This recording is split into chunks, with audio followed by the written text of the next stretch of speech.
Hello student.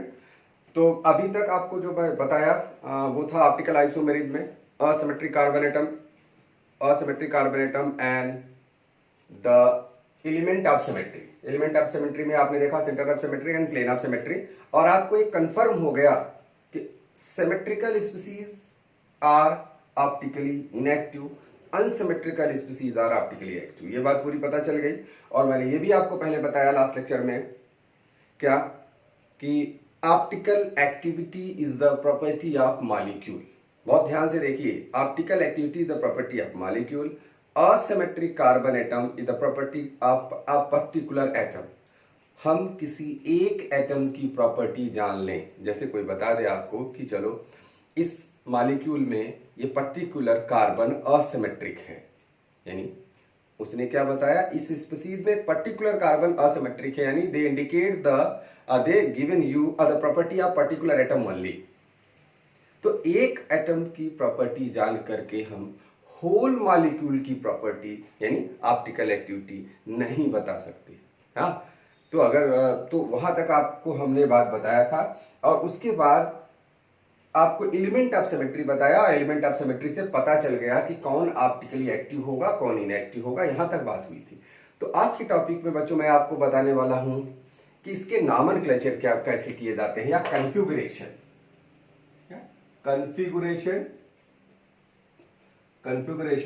और nomenclature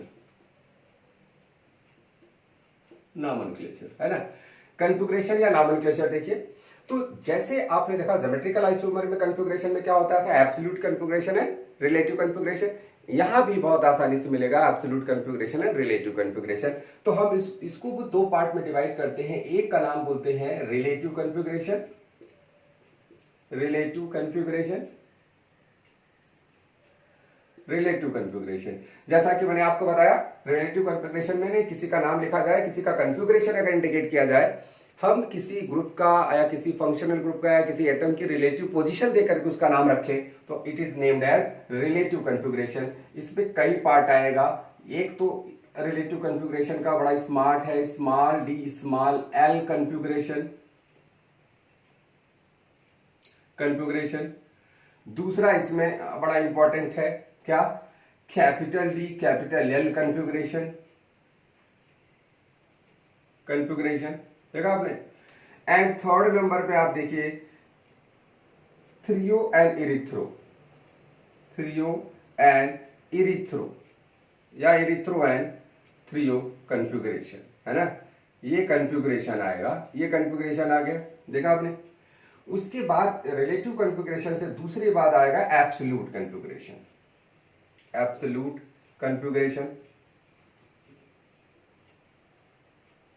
समझे student. तो ये आपने देखा एब्सोल्यूट कन्फिगुरेशन में एक ही कन्फिगुरेशन आता है जिसका नाम क्या होगा, हाँ आपको पहले पता है, आर और एस कन्फिगुरेशन है ना, कन्फिगुरेशन। तो माय डियर स्टूडेंट्स, आपको मैं बताऊं कि इस रिलेटिव कन्फिगुरेशन में और एब्सोल्यूट कन्फिगुरेशन, यानी कहने मतलब जो कन्फिगुरेशन है ऑप्टिकल आइसोमर्स का, उसमें दो छोटे छोटे सब टॉपिक है, रिलेटिव कन्फिगुरेशन है, एब्सोल्यूट कन्फिगुरेशन। हम पहले रिलेटिव कन्फिगुरेशन बताते हैं, उसके बाद आपको बताएंगे absolute configuration. Okay, it is clear.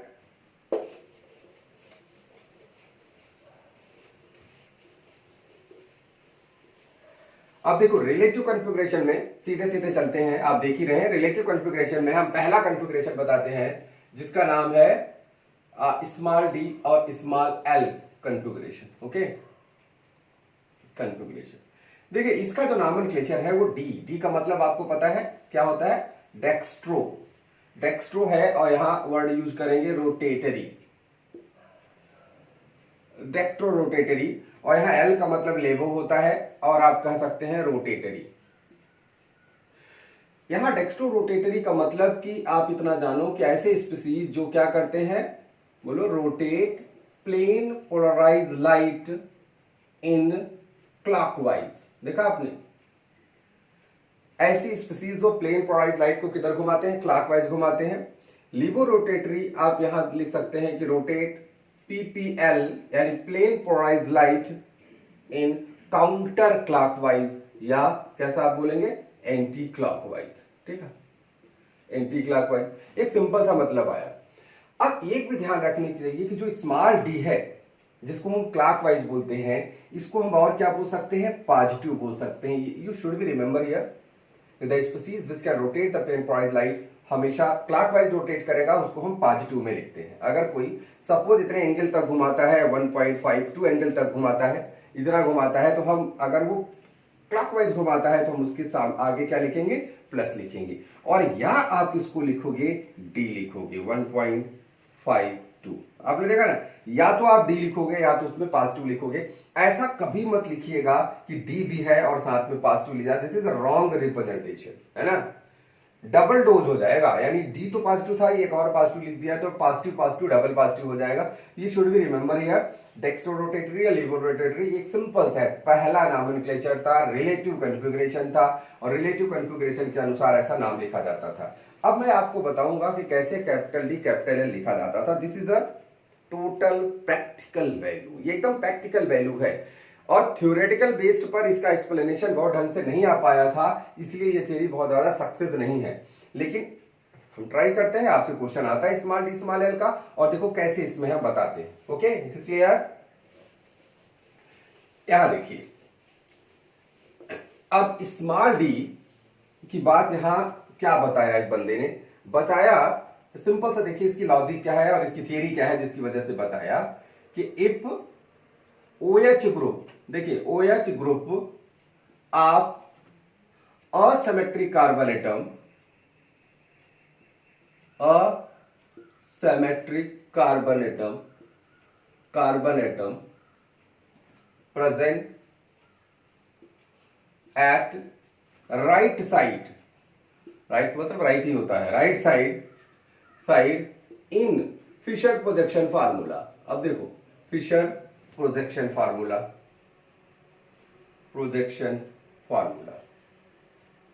Formula हम उसको क्या बोलेंगे, स्मॉल डी बोलेंगे, या इसी को हम क्या बोलेंगे, पॉजिटिव बोलेंगे। एंड इफ लेफ्ट साइड, देखा आपने, इसको क्या बोलेंगे, स्मॉल एल बोलेंगे, या इसको क्या बोलेंगे, नेगेटिव। अब बात आया फिशर प्रोजेक्शन फार्मूला क्या है। तो पहले आप देखिए इसमें गड़बड़ी क्या है और इनकी लिमिटेशंस क्या है। लिमिटेशन तो बहुत आसानी से आपको समझ में आई। सिंपल सा वर्ड यूज कर रहे हैं कि if OH group of asymmetric carbon atom present on right side, पहला नंबर कि अगर उस मॉलिक्यूल के अंदर अगर OH ग्रुप नहीं हुआ तो इसका मतलब है वहां अप्लाई नहीं कर सकते। लिमिटेशन देखिए कितना ज्यादा लिमिटेशन है इसकी, यानी अगर किसी मॉलिक्यूल में OH ग्रुप रहा ही नहीं, असिमेट्रिक कार्बन एटम तो रहेगा, वो तो कंडीशन ही है। OH ग्रुप अगर नहीं रहा जिसका मतलब this is not able to show the relative configuration like small D small L, आप उसका नाम नहीं लिख सकते। तो एक तो बहुत बड़ा लिमिटेशन हो गया ये। फिर फिशर प्रोजेक्शन फार्मूला में राइट डायरेक्शन में मिले, तो आप देखो ये बहुत लिमिटेशन है। और सबसे बड़ी प्रॉब्लम ये थी कि he is not able to explain why this condition, this condition means अगर OH group asymmetric carbon atom का राइट साइड में पाया फिशर प्रोजेक्शन फार्मूला में, this can rotate the plane polarised light in clockwise direction. Reason नहीं पता है, practical value है। अगर हम आपको मॉलिक्यूल दे दें, आप मॉलिक्यूल ले लो, पोलिमीटर ट्यूब में डालो, राइट साइड में आया, अगर कोई स्पीसीज प्लेन पोलराइज्ड लाइट को क्लॉकवाइज घुमाता है, बार बार इसका स्ट्रक्चर देखो, स्ट्रक्चर ऐसा आया, उठा के बुक में आप लिख दो, जैसा उसने लिखा आप भी लिख दो, ना तो वो रॉन्ग था ना तो आप रॉन्ग होंगे। क्यों? क्योंकि आपने भी प्रैक्टिकल किया, आपको भी नहीं पता ऐसा क्यों हो रहा है, उनको भी नहीं पता ऐसा क्यों हो रहा है। तो स्मॉल डी स्मॉल एल का सिर्फ यही प्रॉब्लम है। ये तो पता चल गया ये प्लेन पोलराइज्ड लाइट को क्लॉकवाइज घुमा रहा है कि एंटी क्लॉकवाइज घुमा रहा है, लेकिन ये नहीं बता पाए ये कि व्हाई दिस विल हैपन, है ना।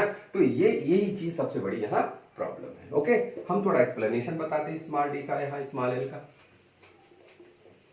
देखिए अगर हम आपसे कहें कि आपके पास कोई स्पीसीज है CH3 CH है और COOH है और यहां क्या लगा है, OH लगा है, और आपको दिखाई दे रहा है क्या है, असिमेट्रिक कार्बन एटम है, कोई डाउट नहीं है ना, असिमेट्रिक कार्बन एटम। अब फिशर ने बोला कि पहले आप असिमेट्रिक कार्बन को लिखिए, फिर वर्टिकल लाइन लिखिए, फिर हॉरिजॉन्टल लाइन लिखिए। आपने वर्टिकल हॉरिजॉन्टल लाइन बना दिया। हाँ, कहीं कहीं ऐसे भी लिखा रहेगा, कोई कंफ्यूजन मत करना, ये वाला कार्बन है, यहाँ लिखा नहीं रहता, कार्बन इंडिकेट नहीं किया जाता इसमें, है ना। तो आप वैसे भी कर सकते हो, नो प्रॉब्लम। ये हुआ। अब इसने बोला कि भाई असिमेट्रिक कार्बन एटम है, इसका मतलब क्या है कि चार के चारों ग्रुप अलग होंगे, कोई डाउट ही नहीं है। तो आप ऐसा करो, इन्होंने बताया कि इस पर जब चारों ग्रुप लिखते समय एक बात का ध्यान रखो। देखो एक्चुअल फिशर प्रोजेक्शन फार्मूला क्या है, आजकल तो बहुत सारे ऐसे मालिक्यूल लोग बना देते हैं, स्ट्रक्चर बना देते हैं, फिशर की आत्मा को दुख पहुंचे ना पहुंचे क्या मतलब है उनको। तो आपने यहाँ एक सिंपल सा तरीका देखे, उन्होंने बताया कार्बन कंटेनिंग जो ग्रुप है उसको वर्टिकल लाइन में लिखो। और आपके पास कार्बन कंटेनिंग ग्रुप क्या है, एक एसिड है एक मिथाइल है। लगे हाथ उन्होंने ये भी बताया कि कार्बन कंटेनिंग अगर हम ग्रुप को वर्टिकल लाइन पे लिखेंगे, the group having highest oxidation state, यानी हाईएस्ट ऑक्सीडेशन नंबर होगा, जो ज्यादा ऑक्सीडेशन स्टेट में जो ग्रुप होगा उसको वर्टिकल लाइन पे ऊपर लिखेंगे। तो डियर ये एसिड है ये मिथाइल है, किसका ऑक्सीडेशन स्टेट ज्यादा है, इनका ज्यादा ऑक्सीडेशन स्टेट ज्यादा है, तो आप एसिड को ऊपर रखोगे और मिथाइल को नीचे रखोगे। बाकी क्या बोला, बाकी बोला कोई किधर रखो कोई फर्क नहीं पड़ता है ना। आप OH ऐसे भी लिख सकते हो, H ऐसे लिख सकते हो, और आप ऐसे भी लिख सकते हो। यानी हमने एसिड को ऊपर लगाया मिथाइल को नीचे लगाया, अब की बारी OH इधर लगाते हैं H इधर लगाते हैं, और यही आपका असिमेट्रिक कार्बन एटम है, और यही आपका फिशर प्रोजेक्शन फार्मूला। और क्या बोला फिशर प्रोजेक्शन फार्मूला में, अगर OH राइट डायरेक्शन में मिला, देखो ये हमारा स्पीसीज क्या है, लैक्टिक एसिड, क्या है, this is lactic acid, okay.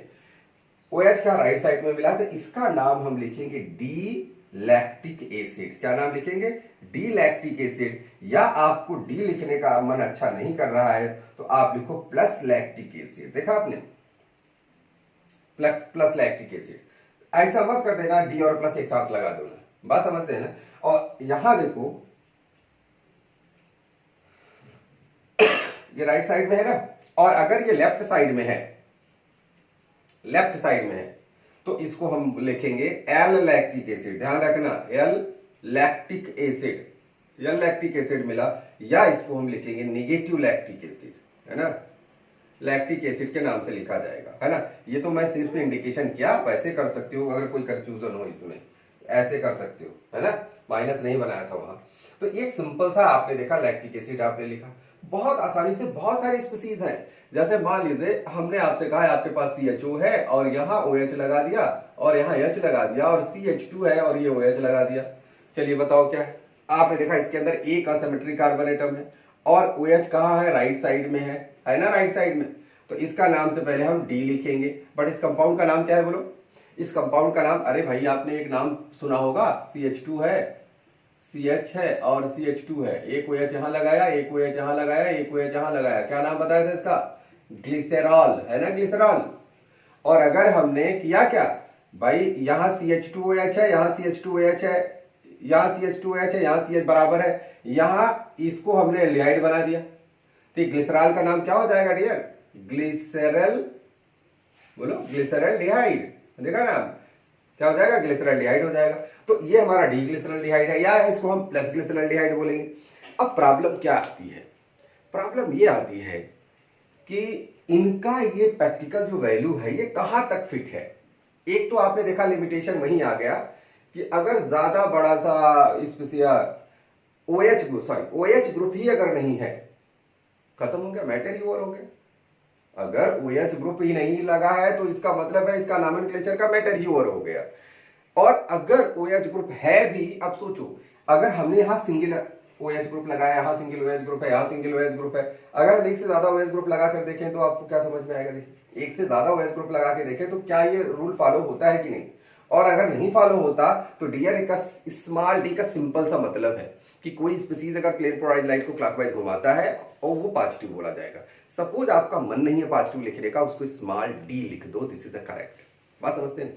और अगर कोई प्लेन पोलराइज लाइट को एंटी क्लॉकवाइज घुमाता है और आपको नहीं लिखने का मन है, क्या एल नहीं लिखने का मन है, पॉजिटिव निगेटिव नहीं लिखने का मन है, तो क्या लगा दो, एल लगा दो, स्मॉल एल लगा दो, काम चल जाएगा बस। और ज्यादा इसमें अपना दिमाग नहीं खर्च करना है ना, सिंपल सा है, प्रैक्टिकल वैल्यू है, रीजन नहीं बता पाए हैं कि why this rotate the plane polarise light, this type of structure rotate the plane polarise light in clockwise direction, okay. तो ये बात आप समझने की कोशिश करो। अब चलते हैं, दूसरी बात हम क्या बताते हैं, थोड़ा सा कंपाउंड को बड़ा करते हैं, ठीक। देखिए सॉरी हम बार बार कंपाउंड बोल रहे हैं, इन ऑप्टिकल आइसोमेरिज में आप कभी भी कंपाउंड वर्ड नहीं यूज करोगे। गलती से मेरे से मुंह से अगर निकल गया तो उसको आप समझ रहे रखे, only use the molecule, never use the compound for optical isomers. Okay, तो ऐसे में आप यहां हम बात करते हैं क्या, छोटा सा कंपाउंड देते हैं, और वो कंपाउंड देते हैं जो बहुत पॉपुलर है, मॉलिक्यूल देते हैं सॉरी, जो बहुत पॉपुलर है आप उसके लिए, है ना। तो COH दुनिया जानती है क्या नाम है, टार्टेरिक एसिड। कितने एसिमेट्रिक कार्बन एटम है, एक एसिमेट्रिक है, दूसरा एसिमेट्रिक है।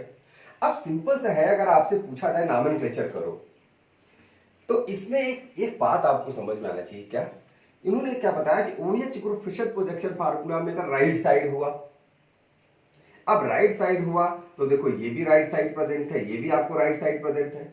इसका मतलब है कि यहां से प्लेन पोलराइज लाइट को रोटेट करेगा, क्या पॉजिटिव रोटेट करेगा, या इधर भी क्या वो रोटेट करेगा, पॉजिटिव रोटेट करेगा, डबल पॉजिटिव होना चाहिए। यानी कहने का मतलब अगर कोई हेल्प कर रहा है, एक असिमेट्रिक कार्बन प्लेन क्लोराइड को क्लॉकवाइज घुमाता है, दूसरा क्लॉकवाइज घुमाता है, तो क्लॉकवाइज और ज्यादा घुमा देगा समझे नहीं। लेकिन अगर आप बड़े ध्यान से देखो तो आपको ये पता चलेगा कि स्पीसीज ऑप्टिकली इनएक्टिव है। क्यों, आपको पहले बताया था कि असिमेट्रिक कार्बन की वजह से ऑप्टिकल एक्टिविटी आ भी सकती, नहीं भी आ सकती है, बट मेन चीज ऑप्टिकल एक्टिविटी कब आएगी, when you have the any property regarding two molecule not atom. तो आप देखो मैंने क्या बताया था, इसके पास प्लेन ऑफ सिमेट्री हो सकती है, देखा आपने। अगर प्लेन ऑफ सिमेट्री इसके पास आएगी तो समझ लो ये क्या होगा, ऑप्टिकली इनएक्टिव होगा। ये क्या बता रहा है, पॉजिटिव पॉजिटिव और ज्यादा पॉजिटिव। आप देख करके क्या पता चल रहा है, देख के पता चल रहा है कि ऑप्टिकली इनएक्टिव होना चाहिए, है ना। इसका मतलब क्या है, इसका मतलब आधा इसका रोटेशन, इसके आधा रोटेशन को क्या कर रहा है, कैंसिल कर रहा है। ठीक, इसका मतलब है कि जैसे दो असिमेट्रिक कार्बन एटम पर हमने OH लगा दिया, इनका मैटर फेल हो गया। आपने देखा फेल हो गया, इज नॉट एबल। अब कैसे लिखोगे आप, इसका ऑप्टिकल रोटेशन 0 आना चाहिए, और आप क्या लिखोगे, आप लिखोगे तो प्लस प्लस और मोर प्लस आ जाएगा। तो ये एक सिंपल सा तरीका देखिए, फिशर प्रोजेक्शन का जो फार्मूला है, फिशर प्रोजेक्शन फार्मूला का मामला मतलब पूरी तरीके से ऑप्टिकल पॉइंट ऑफ व्यू से राइट फार्मूला नहीं है। आप अगर देखो, आपके दिमाग में ये भी आता होगा, हम बताते हैं इसको कि it is optically inactive due to plane of symmetry. Plane of symmetry कब तक बताएंगे आपको, जैसे आप थोड़ी सी केमिस्ट्री आपको और आने लगे कि आप और क्वेश्चंस पूछना शुरू कर दोगे कि भाई अगर इसने इसके इफेक्ट को कैंसिल किया, बात समझ में आती है, इसने इसको कैंसिल किया, बात समझ में आती है। और ये जो इनकी पोजीशन है वो पोजीशन क्या है, पैरेलल है, एक दूसरे के ऊपर कैंसिल नहीं करेंगे। कैंसिल कौन करता है बताओ, कैंसिल वो करता है जो एक दूसरे के आपने वेक्टर भी पढ़ा होगा, कैंसिल तो वो करता है जो एक दूसरे के अपोजिट डायरेक्शन में पाया जाता है। और ये इनके बीच में एंगल कितनी है, 0 डिग्री का, इनके बीच में एंगल कितनी है, 0 डिग्री का। क्या 0 डिग्री वाला एंगल एक दूसरे को कैंसिल करेगा, आप सोचो, तो नहीं कैंसिल करेगा। तो सबसे पहले आप देखो कि कैसे फिशर का प्रोजेक्शन फार्मूला कन्वर्ट किया जाता है न्यूमैन प्रोजेक्शन में। अब देखो न्यूमैन प्रोजेक्शन क्या है, आगे चल के हम आपको न्यूमैन प्रोजेक्शन बताएंगे। जो जानते हो पहले एक बार जानने की कोशिश करो। 2 कार्बन है, 1 और 2 कार्बन हो गया न्यूमैन प्रोजेक्शन में, यानी दोनों को सर्किल बना करके एक पास रख दिया, सर्किल बना। अब इस पे 3 ग्रुप लगे हैं, और 3 ग्रुप को आप लगा दो। देखो कैसे ग्रुप लगे हैं, तीनों ऐसे लगा दो, आपकी मर्जी। 3 ग्रुप लगे हैं, आपने लगा दिया। फ्रंट कार्बन पे क्या क्या लगा हुआ है, एसिड लगा है, OH लगा है, H लगा है, एसिड लगा है, OH लगा है और H लगा है, आपने ऐसे बनाया। और 3 ग्रुप इस पे लगा है, 3 ग्रुप आप इस पे लगा दो, एक यहां लगाएंगे और एक यहां लगाएंगे और एक यहां लगाएंगे। क्या लगा, एसिड लगा है, अपोजिट डायरेक्शन में आप एसिड लगा दो। अब आपको देखो 2 ग्रुप और बच गए ना 2 ग्रुप। क्या बच गया, एक बच गया OH और एक बच गया H। अब आप देखो ये जो मॉलिक्यूल है वो ऑप्टिकली इनएक्टिव है। हाउ इट कैन पॉसिबल, जब एक ग्रुप दूसरे ग्रुप की रोटेशन को कैंसिल करे, सॉरी यहां क्या है, एसिड है, एक ग्रुप दूसरे ग्रुप की रोटेशन को क्या करे, कैंसिल करे। आपको समझ में आ रहा है, ये कैंसिल कर रहा है, लेकिन प्रैक्टिकल क्या बता रहा है, प्रैक्टिकल बता रहे हैं ऑप्टिकली इनएक्टिव है। देख करके नहीं पता चल रहा है ऑप्टिकली इनएक्टिव। क्यों, क्योंकि ये 0 डिग्री पर एक दूसरे के इफेक्ट को कैंसिल कैसे करेंगे, एक दूसरे के इफेक्ट को कैंसिल कैसे करेंगे। तो न्यूमैन प्रोजेक्शन अगर इसका हम बनाएंगे तो आपको यही बताना पड़ेगा करेक्ट कैसे ड्रा करोगे, किसी फिशर को न्यूमैन में करेक्ट कैसे ड्रा किया जाता है। देखो आपने ऐसे बना लिया, उसके बाद जो ग्रुप यहां एक साइड में होते हैं, वहां क्या होते हैं, अपोजिट साइड में होते हैं। ये भी चीज ध्यान रखना। ये ऐसा नहीं कि हम इसको दूसरे फॉर्म में कन्वर्ट कर रहे हैं या दूसरा मॉलिक्यूल नो, यही मॉलिक्यूल है। ये स्पीसीज को हम न्यूमैन प्रोजेक्शन फार्मूला में बनाए रहेंगे, 100% ये यही हो, कोई चेंजिंग ना आए इसके अंदर। इसके लिए आपको क्या करना पड़ेगा, जो ग्रुप सेम साइड में होते हैं वहां क्या लिखा जाता है, अपोजिट साइड में। इसका मतलब OH सेम साइड में है तो OH कहा होगा, अपोजिट साइड में होगा। HH सेम साइड में है तो यहाँ HH क्या होगा, अपोजिट साइड में। अब अगर कोई आपसे पूछे भाई ये ऑप्टिकली एक्टिव है कि इनएक्टिव है, तो आप बहुत प्यार से बता दोगे क्या, कि एसिड ने एसिड को कैंसिल किया, H ने H के इफेक्ट को कैंसिल किया, OH ने OH के इफेक्ट को कैंसिल किया। That is why this is the correct way. और ये ऑप्टिकली इनएक्टिव है। आप ऐसा बताओगे। अब धीरे धीरे जब आपको केमिस्ट्री आएगी तो केवल प्लेन ऑफ सिमेट्री से काम चलने वाला नहीं है, आपको और जवाब देना पड़ेगा इनकी स्ट्रक्चर के बारे में रिगार्डिंग। तो धीरे धीरे धीरे धीरे आपको बातें ये समझ में आएगी। तो ये सिंपल सी मैंने आपको क्या बताया, small D small L configuration. Small D small L configuration हमने आपको सिंपल से बताया, डेक्स्ट्रो रोटेटरी, लेवो रोटेटरी, जैसा नाम आप जानते हैं वैसा है, कोई दिक्कत नहीं है। बट इन्होंने क्या बताया कि जब असिमेट्रिक कार्बन OH अगर राइट डायरेक्शन में मिलता है फिशर प्रोजेक्शन फार्मूला में, तो एक सिंपल सा तरीका है कि जब OH ग्रुप नहीं होगा तो ये रिप्रेजेंटेशन ही खत्म हो जाएगा। और अगर हमने आपके सामने ढेर सारे OH यानी 2 OH दिया है तो मैटर ही क्या हो गया, फेल हो गया, they are not able to correct represent. तो ऐसे में स्मॉल डी स्मॉल एल को ज्यादा आपके दिमाग पर टेंशन नहीं लेना है। स्मॉल डी सिंपल सा वर्ड है, molecule rotate the plane polarised light in clockwise direction. Positive लिखना चाहिए उसको। पोलीमीटर ट्यूब में स्मॉल डी स्मॉल एल नहीं आता। पोलीमीटर ट्यूब में जब आप रोटेशन स्टडी करोगे तो वहां आएगा पॉजिटिव रोटेशन, यानी this rotate the plane polarised light in clockwise direction, उसका प्लस रोटेशन आता है, और एंटी क्लॉकवाइज उसका माइनस रोटेशन आता है। आपको अगर कोई चीज होता है ना कि आप प्लस नहीं लिखना है तो स्मॉल डी लिखो, आपको माइनस नहीं लिखना है तो स्मॉल एल लिखो। ओके बच्चों, आपको समझ में आया होगा। बड़ा सिंपल सा तरीका है, हमने आपको ये बता दिया स्मॉल डी स्मॉल एल। अब आपको नेक्स्ट लेक्चर में हम बताएंगे इसके आगे कैपिटल डी कैपिटल एल क्या होता है ना। और उसके बाद लेक्चर में हम आपको बताएंगे और इरिथ्रोदेंथ्रियोज, बहुत कम बुक में मिलता है इरिथ्रोदेंथ्रियोज, उसको थोड़ा सा आपको कंसीडर करना है। ओके, और नेक्स्ट लेक्चर में हम आपको बताते हैं कि what are the capital D and capital L configuration. Okay, it is clear.